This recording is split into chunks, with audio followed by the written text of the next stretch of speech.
안녕하세요. 캔들피그의 이런저런 시간입니다. 얼마 전 영상에서 백화점이나 대형마트들이 폐점하는 상황에 대해서 이야기를 했었죠.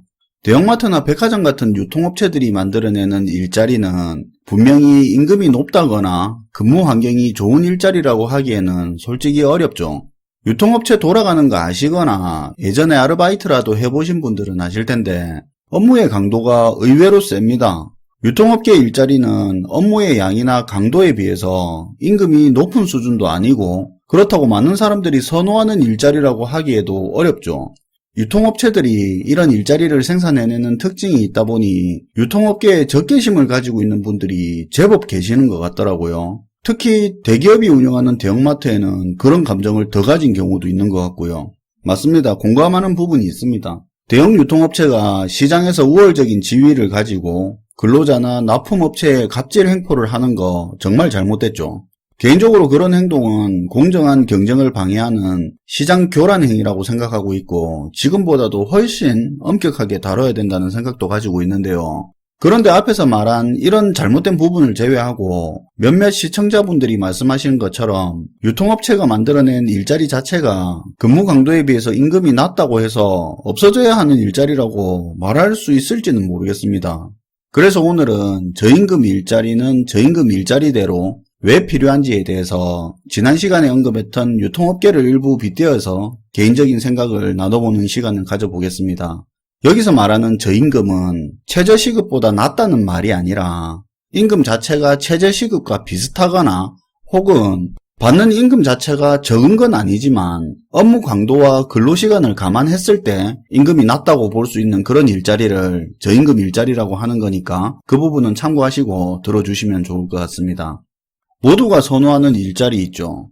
임금도 높고 근무 환경도 좋고 경력 쌓기에도 유리한 그런 일자리. 그런 건 당연히 진입 장벽이 높습니다. 준비도 많이 해야 되고요. 누구에게나 열려있는 그런 일자리는 아니라는 말이죠. 그런데 유통업체가 창출해내는 많은 일자리는 비록 근무 강도에 비해 임금이 낮다고 하더라도 누구한테나 열려있는 그런 일자리라는 겁니다. 경력이 아예 없는 저숙련 근로자, 주부나 대학생, 아니면 아예 유통과 관계없는 경력의 소유자라도 접근할 수 있는 개방된 일자리인데요. 고생하는 것에 비해 임금 수준은 낮은 이런 종류의 일자리는 줄여야 된다는 분도 계시지만 이상하게 들릴지도 모르겠지만 저는 반대로 누구에게나 열려있는 이런 저임금 일자리들은 필요 이상으로 굉장히 많이 늘어야 저숙련 무경력 근로자에게 도움이 된다는 생각입니다. 무슨 말이냐면 어차피 누구나 선호하는 일자리에 들어가려는 부류의 사람들은 어느 수준 이상의 경력이나 숙련도, 스펙을 가지고 있는 사람들이라 직장이나 직업의 선택은 본인의 선택한 눈높이의 문제라고 볼 수 있는데요. 그런데 그렇지 못한 무경력자, 저숙련자, 저스펙자의 경우에는 선택권이 없습니다. 뽑아주는 것만 해도 감지덕지라고 생각하는 선택권이 없는 사람들이 일을 하니까 근로조건이 점점 더 나빠지는 건데요. 저는 이게 가장 문제라고 생각합니다. 저임금 일자리는 아예 필요 이상으로 넘쳐나서 무경력자라도 여기 아니면 갈 데 없나 하면서 바로 이직할 수 있을 정도로 많아져야 한다는 생각인데요. 저임금 일자리더라도 일자리 개수가 많아지면 무경력 저숙련자라도 선택권이 생기고 쉽게 이직할 수 있기 때문에 근로자는 임금 수준은 비슷하더라도 근무 여건이 더 좋은 곳으로 갈 수도 있고 이걸 아는 기업들은 근로자 처우에 신경을 안 쓸 수가 없습니다.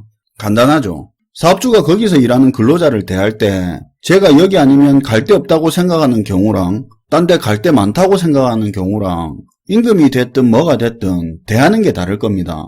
그래서 저숙련자 무경력자가 고용되는 저임금 일자리는 필요 이상으로 넘쳐나야 된다는 건데요.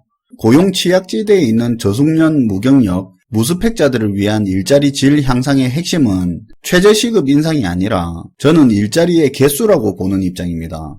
어차피 저임금 일자리라는 게 고부가가치 산업에서 나오는 일자리가 아닌데요.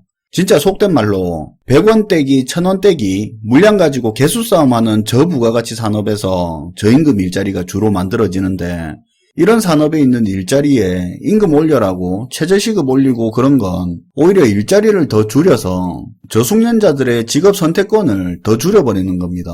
당연히 근로자 선택권이 줄어버리니까 근로환경 개선은 더 어려워지는 거죠.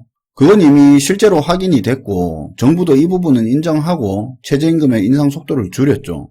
저임금 일자리가 사라져야 할 게 아니라 더 많아져야 한다고 생각한 이유 첫 번째가 저임금 근로자는 경력이든 숙련도든 취업에 불리하기 때문에 선택권이 없어서 처우가 좋아지기가 힘든 구조인데 무경력자라도 갈 수 있는 저임금 일자리가 필요 이상으로 넘쳐나게 되면 근로자에게 선택권이 주어지면서 업종 상황에 맞게 임금이든 근무 환경이든 개선될 수밖에 없다고 생각합니다. 물론 이렇게 된 상황에서는 택도 안 되는 임금으로 인건비 따먹기 식으로만 사업체를 유지하던 업장은 문을 닫겠죠.